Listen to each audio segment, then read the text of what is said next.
नमस्कार। साहित्य सृजन कार्यक्रम में आप सभी का स्वागत है।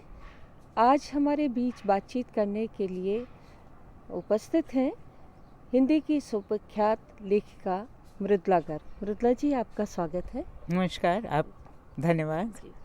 मृदुला जी, मैं आपसे जानना चाहती हूँ कि अभी हाल ही में आपको साहित्य अकादमी पुरस्कार मिला। पहले तो उसके लिए बहुत बहुत बधाई।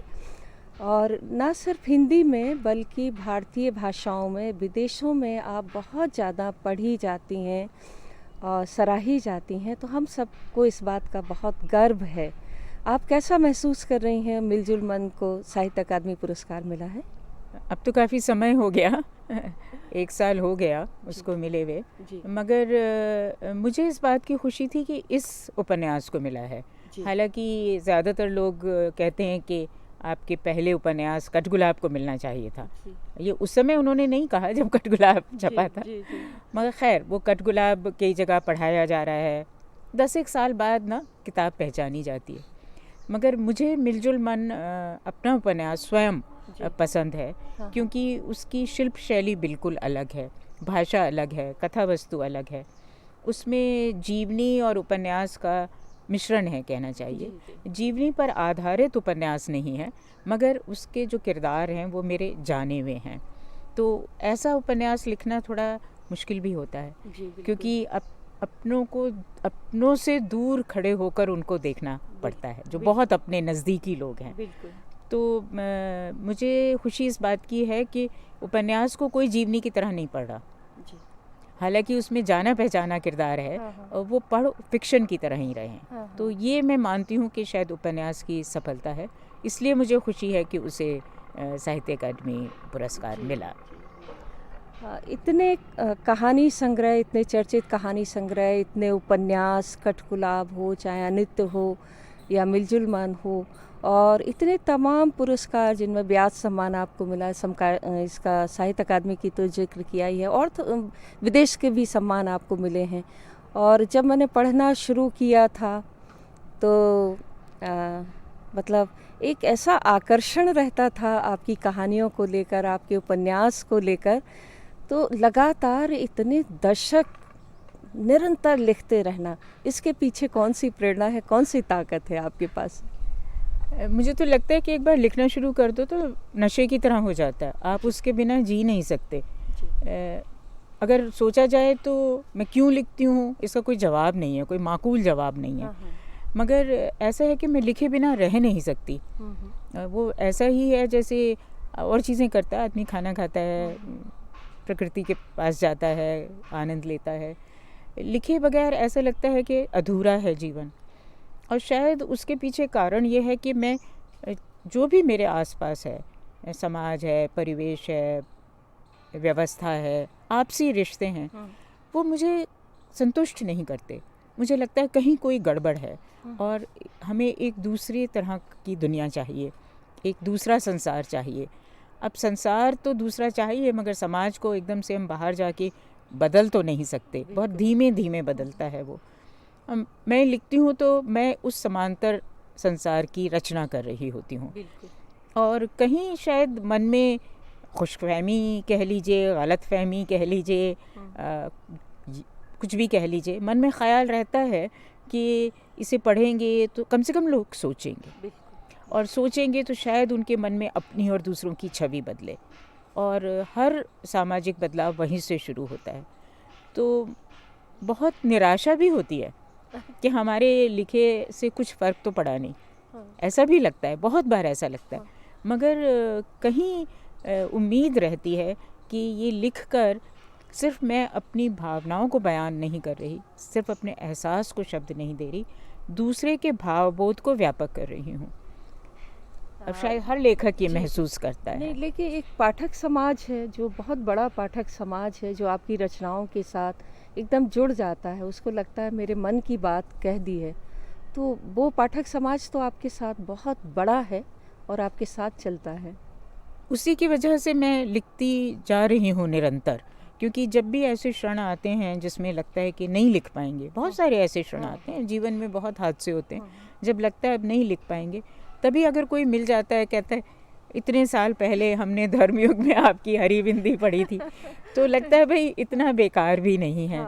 हालांकि अब पिछले दिनों उर्मिला मन में एक आघात सा लगता है कि हिंदी इतना कम पढ़ते हैं लोग। मतलब कितनी बार भोपाल को छोड़ दीजिए, मध्य प्रदेश को छोड़ दीजिए, बिहार को थोड़ा सा छोड़ दीजिए, मगर हम जहाँ रहते हैं दिल्ली में, वहाँ तो कोई पहचानता ही नहीं है, हिंदी की बात ही कोई नहीं करता है। और वहाँ फिर जब कोई मिल जाता है कि मैं सॉफ्टवेयर इंजीनियर हूँ, हाल में मैंने आपका उपन्यास पढ़ा, मैंने कभी कौन सी भाषा में पढ़ा कि नहीं हिंदी में पढ़ा और किस में पढ़ूंगा, तो बड़ी खुशी होती है और लगता है कि नहीं इतना बेकार नहीं गया लिखना। मगर सचमुच मेरे मन में ये बहुत आता है कि किस तरह हम क्या करें कि लोग हिंदी सीखते रहें, पढ़ते रहें और उसमें गर्व महसूस करें, ये नहीं महसूस करें कि हम किसी कर्तव्य बोध के कारण हिंदी पढ़ रहे हैं, या नौकरी के लिए हिंदी पढ़ ले रहे हैं। मुझे ये बात बहुत पिछले दिनों खटकती रही है, मगर उससे मेरा लिखने में कभी अवरुद्ध लिखना हुआ नहीं।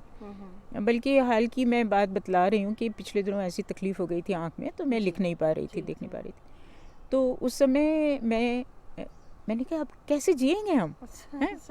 तो हमने एक वो कहानी रिकॉर्ड की, रिकॉर्ड पर डिक्टेफोन पर। तो कोई तीसरा आदमी मौजूद नहीं रहता था। वो कभी मैं रात के 12 बजे, कभी सुबह 4 बजे, जिस समय तो कभी 2 मिनट, कभी 3 मिनट, कभी 5 मिनट करके रिकॉर्ड करती थी। शुरुआत तो ऐसे हुई कि जो मन में थोड़ा आक्रोश था डॉक्टर के प्रति, कुछ चीज़ों के प्रति जो भी हुआ हमारी आँख में गड़बड़, तो वो मैंने बोल दिया और फिर मिटा दिया। मिटा दिया, फिर उसको वो निकाल दी, मैंने कटुता अपने मन से निकाल दी, उसको मैंने मिटा दिया। उसके बाद मैंने बोलना शुरू किया कहानी। और जो कहानी लिखी गई है उसका मेरी आँख से कुछ लेना देना नहीं है, मैंने जो कुछ सहा उससे कुछ भी लेना देना नहीं है। वो समाज आयरनी है, भरपूर मज़ाहिया कहानी है, पुरलुत्फ कहानी है।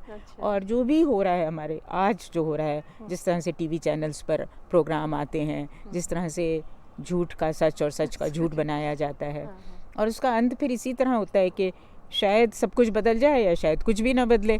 तो यही मतलब चलता रहेगा जो भी है, भ्रष्टाचार, रिश्वत, ये वो और बनावटी दुनिया। व्यंग को लेकर आप लगातार लिखती थी, तो कहानी, उपन्यास, व्यंग, दूसरे और विषयों पर आपने काफ़ी कुछ लिखा है। तो वो बात तो आपके उसमें रहती है, समाज को लेकर बहुत सारी चिंताएं आपकी कहानियों में हैं। और मैं अलग मानती भी नहीं कि व्यंग अलग विधा है और कहानी अलग विधा है, ऐसा मैं नहीं मानती। हमारे यहाँ ये होता है कि व्यंग खालिस व्यंग होता है और उसमें कोई कथानक नहीं रहता, मगर असल आयरनी तो कथानक में से उभरती है। और ये मेरा ये अनुभव रहा है कि त्रासदी में आप सबसे ज़्यादा आयरनी लिखते हैं। जब आप परेशान होते हैं, दुख में होते हैं, तब आप आयरनी लिखते हैं, क्योंकि उसका अतिक्रमण करने का तरीका ये है कि आयरनी लिखो। जो ये उपन्यास मिलजुल मन है, उसकी जो अंतर्धारा है वो बहुत त्रासद है, मगर कम लोग उसको पकड़ पाते हैं। आधे से ज़्यादा उपन्यास पढ़ने के बाद उनकी समझ में आता है कि भाई हम हंसे क्यों जा रहे हैं इसकी अंतर्धारा तो बड़ी त्रासद है। तो ये जो चीज़ है वो मुझे लगता है कि जीवन के त्रासद अनुभवों में से ही आती है। तो इसलिए अगर कोई कहे मैं लेखक बनूंगा, तो मैं कहती हूँ नहीं, प्लीज़ मत बनना, भगवान ना करे कि तुम बनो। बिना दुख झेले कोई लेखक बनता नहीं।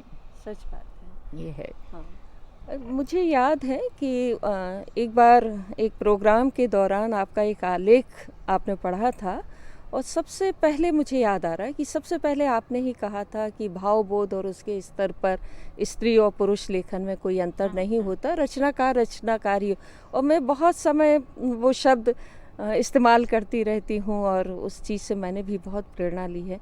जबकि आपकी कहानियाँ और उपन्यास बहुत गहरे में जाकर स्त्री मन की व्यथा को, कथा को, भावनाओं को बहुत गहरे से महसूस करवाती हैं, और स्त्री विमर्श का आपके ऊपर कोई वो नहीं है। तो ये कैसी कला आपने विकसित की है? देखो उर्मिला, अगर मेरे तुम ध्यान से पढ़ो उपन्यास कहानियाँ, नारी मन तो है उसमें, मगर मेरे पुरुष पात्र बहुत उदात्त हैं और बहुत जलील और जालिम भी हैं, दोनों तरह के हैं।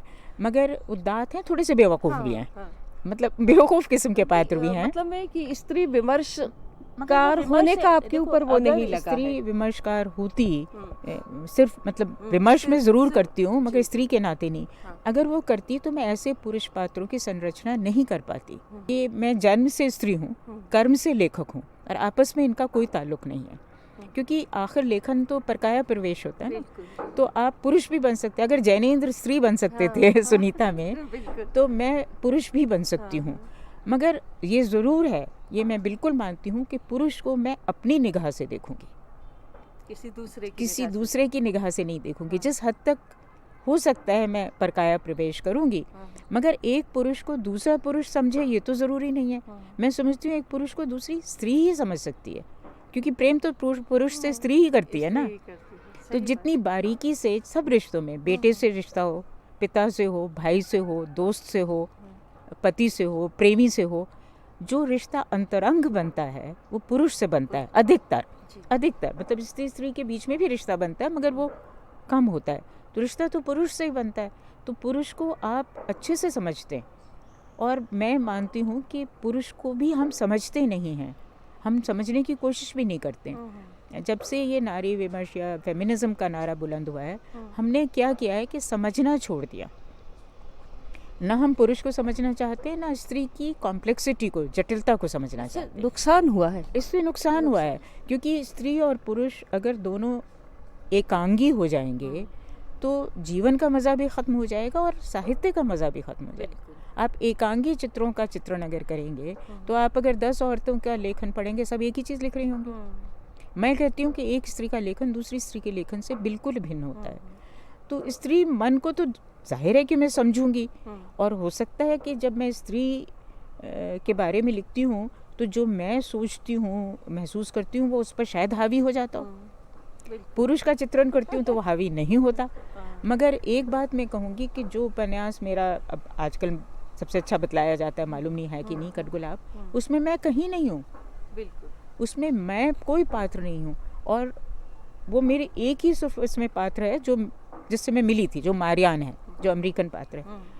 उनमें से ना कभी किसी से मैं मिली ना देखा। वो एक बहुत सारे पात्रों का सम्मिश्रण होकर एक पात्र गढ़ा गया, वो मैं नहीं हूँ।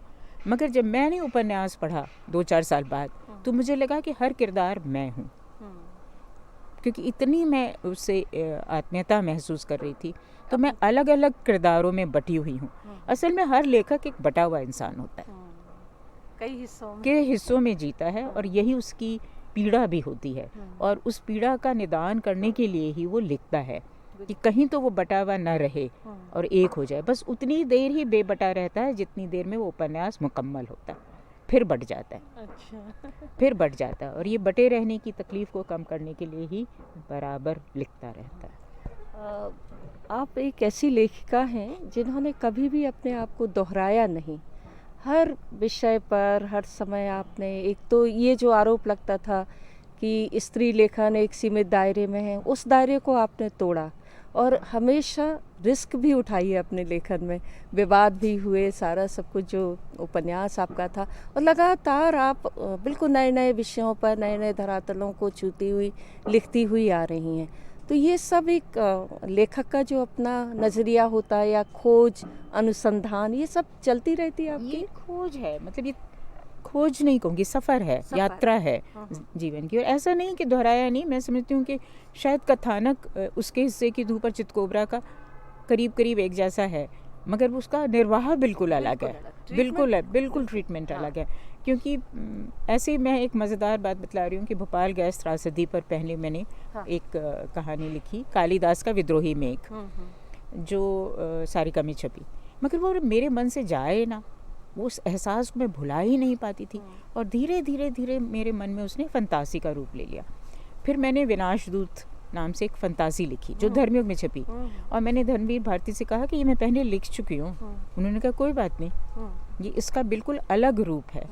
तो कभी कभी क्या होता है कि कोई ऐसा कथानक होता है या ऐसा दर्शन होता है जो आपको मथता रहता है भीतर भीतर, तो आप उसको अलग अलग शिल्पों में, अलग अलग कथा वस्तु में, अलग अलग नज़रिए से देखते हैं, और वो किरदार देखते हैं, मैं नहीं। जैसे कई बार आरोप ये लगता है, क्योंकि हमारे यहाँ वाद का प्रकोप रहता है कि चितकोबरा में तो आपने गांधी जी की बड़ी प्रशंसा की है, अनित्य पे मैं उन पर बहुत प्रश्न चिन्ह लगाए।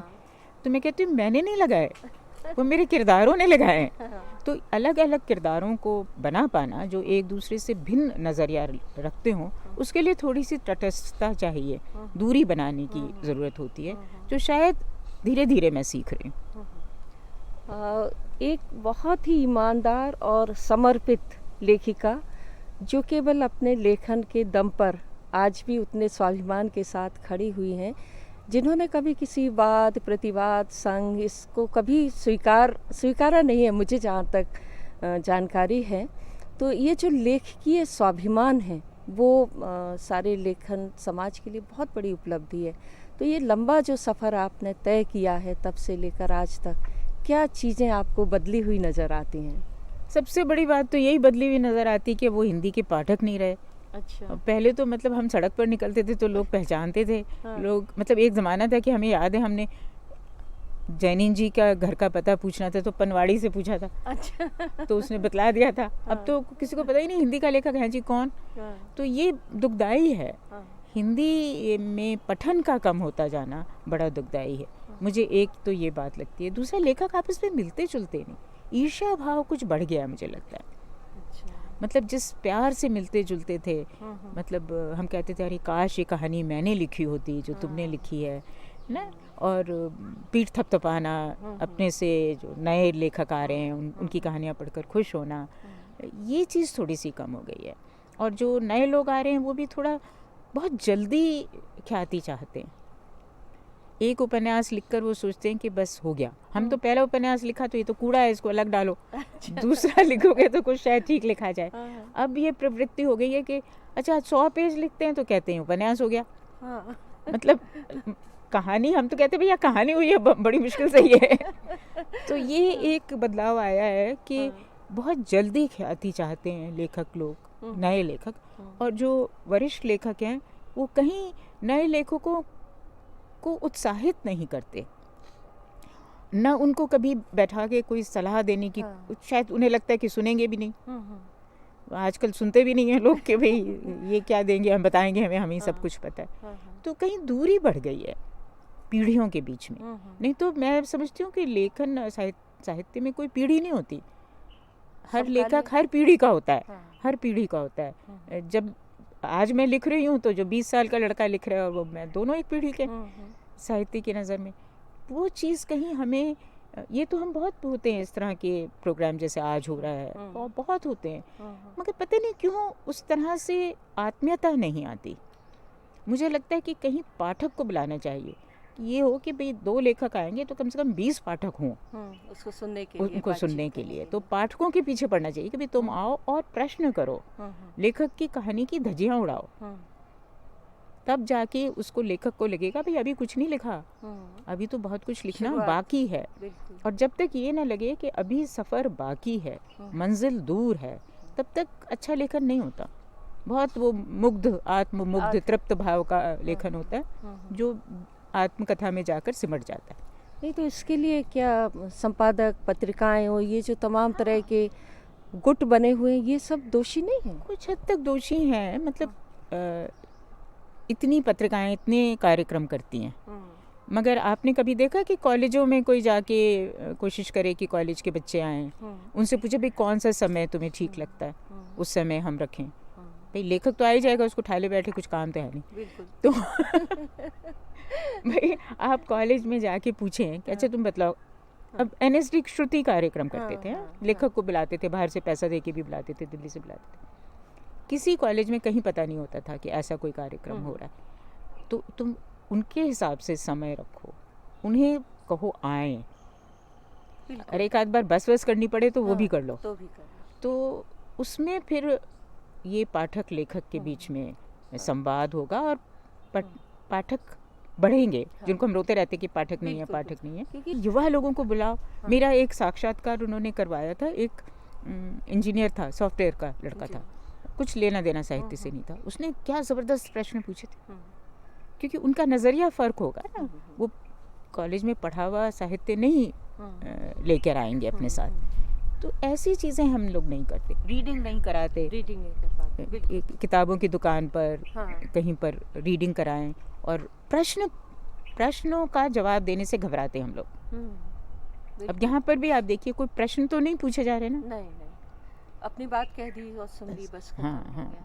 तो प्रश्न प्रश्न प्रश्न, हाँ, जब तक प्रश्न नहीं पूछे जाएंगे, लेखक को कटघरे में खड़ा नहीं किया जाएगा, वो बेहतर नहीं लिखेगा। बिल्कुल सही। ये मानती हूँ। आप बहुत विदेशों में गई हैं और वहाँ रचना पाठ आपने किया, कहानी सुनाई, वहाँ के अनुभव आपके कैसे रहे? क्योंकि अपन हिंदी पाठकों की बात लगातार कर रहे हैं कि यहाँ पाठकों की कमी है, तो वहाँ का आपका अनुभव कैसा रहा? नहीं, कुछ मेरा अनुभव बहुत अच्छा रहा। ज़रूरी नहीं कि सबका हो हाँ, अच्छा। मैं बल्कि मैं याद है कि जब मैं सैन फ्रांसिस्को में थी, कहानी पाठ करना था, तो उन्होंने कहा कि यहाँ बच्चे बहुत देर तक सुन नहीं पाते हैं, क्योंकि वो फिर बीच में पॉपकॉर्न खाने लगते हैं या कुछ। हाँ। तो मैंने शुरू में ही कहा, मैंने कहा ऐसा है भाई, आज हम ये सिद्ध करेंगे कि आपका टेंशन स्पैन है, और अगर आप आधा घंटा कहानी नहीं सुन सकते तो पहले बतला दीजिए, मैं नहीं पढ़ूंगी। और ध्यान देकर सुनिएगा, क्योंकि मेरा एक्सेंट वगैरह सब आपसे अलग होगा, मैं तो अंग्रेज़ी मेरी भाषा नहीं है। तो इतना ध्यान से उन्होंने सुना और इतने सवाल पूछे। सवाल बहुत पूछते हैं, सवाल बहुत पूछते हैं, जो हमारे यहाँ नहीं होता। और जाहिर है अंग्रेज़ी में तो पढ़नी पड़ी थी भाई कहानी, मगर मुझे जर्मनी में, अमेरिका में, सब जगह बहुत अच्छा अनुभव हुआ। मगर अब कुछ समय हो गया, मुझे नहीं मालूम आजकल क्या स्थिति होगी। 8-10 बरस पहले डेनमार्क तो अभी गई थी, मॉस्को भी अभी गई थी 2-3 साल पहले, इटली भी अभी गई थी। ये जो भोपाल पर कहानी है, उस पर कभी हिंदी में तो बात नहीं हुई, और इटली में उन्होंने उस कहानी को पढ़ने के लिए मुझे बुलाया, विनाश दूत को, क्योंकि उससे उन्होंने पूरा यहाँ जी जो भोपाल गैस त्रासदी थी उसके पीछे क्या था उस पर बात करना चाहते थे। तो ये अनुभव है कि वो बहुत गहराई में जाते हैं चीज़ों में जब पढ़ते हैं, जो हम शायद नहीं जाते। हम उसको बस स्वीकार कर लेते हैं, अच्छा जो है ठीक है। सवाल करने के लिए ज़रूरी है ना कि आप पूरी तरह से पढ़ेंगे, तभी आपके मन में सवाल पैदा होगा, चाहे कृति हो, चाहे कृतिकार हो, या जो भी हो। तो ये बताइए कि लगातार आप लिख रही हैं, इन दिनों क्या लिख रही हैं? इन दिनों तो वो मैंने एक कहानी, लंबी कहानी, मैं उसे कहानी ही कहती हूँ, बहुत लोगों का आग्रह है कि मैं उसे लघु उपन्यास कहूँ, मगर कोई 82 पन्नों की है, मगर कहानी है, क्योंकि उसकी लय और उसका जो अंदाज़े बयां है वो कहानी का है। तो वो मैंने अभी समकालीन के साहित्य के अगले अंक में वो आएगी, नाम है वसु का कुटुंब। अच्छा। तो वो आयरनी है, और आज का जो भी आज हो रहा है, जो पूरा परिवेश है हमारा, बाज़ार का, टीवी चैनलों का, सरकारी तबके का, सब पर उस पर कमेंट है। और उसके मूल में जो है वो लड़की है दामिनी। अच्छा। जिसके साथ वो बलात्कार हुआ था दिल्ली में, और सारा हुआ था, मतलब इतने जोश लोगों में आया था, और फिर वो जोश सब ठंडा पड़ गया था, मतलब कुछ ठंडा न भी पड़ा तो उसका कोई असर नहीं हुआ था। तो वो है, और उसको बहुत ही मैंने जीवंत, मतलब वो मरी नहीं है उसमें, वो जिंदा है। अच्छा। तो अब कौन सी दामिनी है ये नहीं पता, ठीक है ना। तो वो बहुत ही जीवंत दिखाया, और उसमें बात ये है कि लोग कहते हैं नहीं, बलात्कृत स्त्री जो होती है, जिसके साथ ज्यादती होती है, जो बलात्कार होता है, वो ऐसी जीवंत और इतनी मतलब लड़ाकू, हर किसी से झगड़ा मोल लेने वाली नहीं होती। वो दबी सहमी डरी रहती है, और लोगों से घबराती है। तो ऐसा नहीं है, ऐसा नहीं है, ये बहुत ही ज़बरदस्त औरत है। फिर उसके बाद बहुत त्रासदी होती है, वो सब बातें हैं, मगर एक ऐसा किरदार वो अपने आप ही गढ़ा गया है, जैसे अपने आप बनता चला गया कि कुछ हो जाता है हादसा किसी औरत के साथ, तो ये जो हमारे यहाँ माना जाता है कि उसके बाद फिर वो कुछ नहीं कर पाती, ये गलत है। तो बहुत ज़बरदस्त थीम है ये तो सच में। और क्या होता मीडिया पर, या जो भीड़ होती है 2-4 दिन दिखाई देती है, हफ्ते 10 दिन दिखाई देती है, लेकिन मुझे लगता है एक रचनाकार ही है जो उसको लगातार जीता रहता है, उसके अंदर वो चीज़ उद्वेलित होती रहती है। तो जैसे हम लोग आपको अपना प्रेरणा मानते हैं, आदर्श मानते हैं, बहुत प्रभावित रहते हैं, आप भी किसी ज़माने में किसी से प्रभावित रहीं? हाँ हाँ, मनोहर श्याम जोशी। अच्छा। वो हर बार उनका नाम आ ही जाता है, मैं कुछ भी कहूँ आ जाता है। जी। मनोहर श्याम जोशी, मैं कहती हूँ मैं उन्हें गुरु मानती हूँ, मगर दूर दूर से, एकलव्य की तरह, बस अंगूठा नहीं देना पड़ा। उनसे सबसे ज़्यादा मैं प्रभावित रही हूँ। जी। वैसे और बाहर के विदेशी लेखक के ही रह रहे हैं, जब दोस्तोयेव्स्की मेरा बहुत प्रिय लेखक जी। रहा है। जी। टोनी मॉरिसन मेरी बहुत प्रिय लेखिका रही हैं। हाँ। एक ज़माने में सभी शरद चंद्र पढ़ते थे, मैं भी पढ़ती थी। महादेवी वर्मा क्या कथा साहित्य, मतलब गल्प, वो गद्य उनका, जो उनकी रेखा चित्र वगैरह है। कविता में मुझे उनकी कविता इतनी उद्वेलित नहीं करती, वो रही हैं। मगर सब सर्वोपरि मनोहर श्याम जोशी और जगदम्बा प्रसाद दीक्षित। मृदुला जी, बातें इतनी आपसे की जा सकती हैं, आपके साहित्य के ऊपर, आपके अनुभवों के ऊपर, आप और घंटों की जा सकती हैं। मुझे मालूम है कि आपकी जो कहानियाँ हैं, उपन्यास है और कृतिकार से मिलना है और लेखकों के साथ इतनी लंबी जो यात्रा आपके साथ रही, लेकिन समय की सीमा है। आपने बात की, बहुत बहुत धन्यवाद। धन्यवाद तुम्हारा भी और मेरा।